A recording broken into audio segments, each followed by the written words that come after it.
కేసీఆర్ అంటే నమ్మకం, బీఆర్ఎస్ అంటే విశ్వాసమన్నారు మాజీ మంత్రి ఎమ్మెల్యే హరీష్ రావు. ఎన్నికల్లో గెలుపోటములు సహజమని, నైతిక విలువలకు కట్టుబడి ఉండాలన్నారు. మెదక్లో మాజీ ఎమ్మెల్యే పద్మ దేవేందర్ రెడ్డితో కలిసి బీఆర్ఎస్ ముఖ్య కార్యకర్తల సమావేశంలో ఆయన పాల్గొన్నారు. మెదక్లో పద్మ దేవేందర్ రెడ్డి ఓటమి చెందడం దురదృష్టకరమన్నారు. తెలంగాణ తెచ్చినోళ్ళం మనం, తెచ్చిన తెలంగాణను అభివృద్ధిలో ముందుకు తీసుకుపోయినోళ్ళమే మనం.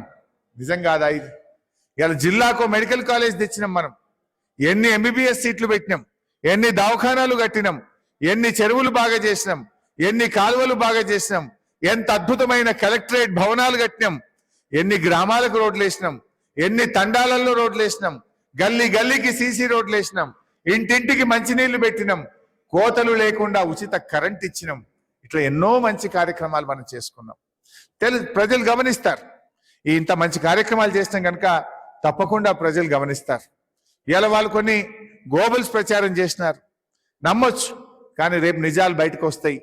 ఏది న్యాయమో ప్రజలకు అర్థమవుతుంది.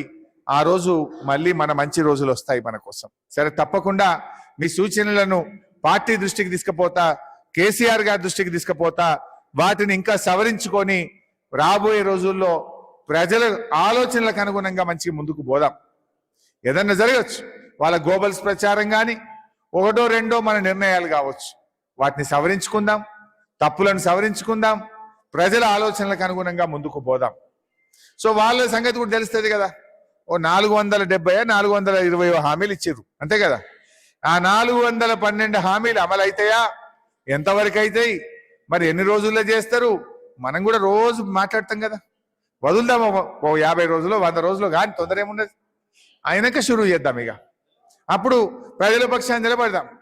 అది ప్రపంచమంతా ఆగమైంది, మన దేశమంతా ఆగమైంది, అన్ని రాష్ట్రాలు ఆగమైంది. అలా మనం కూడా కొంత దెబ్బతిన్నాం కరోనా వల్ల. ఏదైనా మనం ప్రజల కోసం నిలబడదాం. ప్రజలకు ఏ కష్టం వచ్చినా, ఆపద వచ్చినా మీ చేతుల గల సాయం చేయండి. ప్రభుత్వం ఎక్కడన్నా చేయకపోతే, ప్రభుత్వం నుంచి ఇబ్బంది ఉంటే పార్టీ దృష్టికి తీసుకురండి. మేము తప్పకుండా ప్రభుత్వాన్ని ప్రశ్నిస్తాం, ప్రభుత్వాన్ని నిలదీస్తాం, ప్రజలకు న్యాయం జరిగే విధంగా చూసుకుందాం. ఇది నా దృష్టిలో ఒక చిన్న స్పీడ్ బ్రేకర్. మీరేం బాధపడాల్సిన అవసరం లేదు. కానీ కేసీఆర్ గారు వచ్చినాక దాదాపు 50,000 కోట్ల రూపాయలు ఖర్చు పెట్టి రైతులకు ఉచిత కరెంట్ ఇచ్చింది మన బీఆర్ఎస్ ప్రభుత్వం. ఉట్టికొచ్చినది. సంవత్సరానికి 12,000 కోట్లు విద్యుత్ శాఖకు రైతుల పక్షాన మనం డబ్బులు కట్టినాం. రైతులకు నాణ్యమైన ఉచిత కరెంటును మన కేసీఆర్ గారు ఇచ్చారు.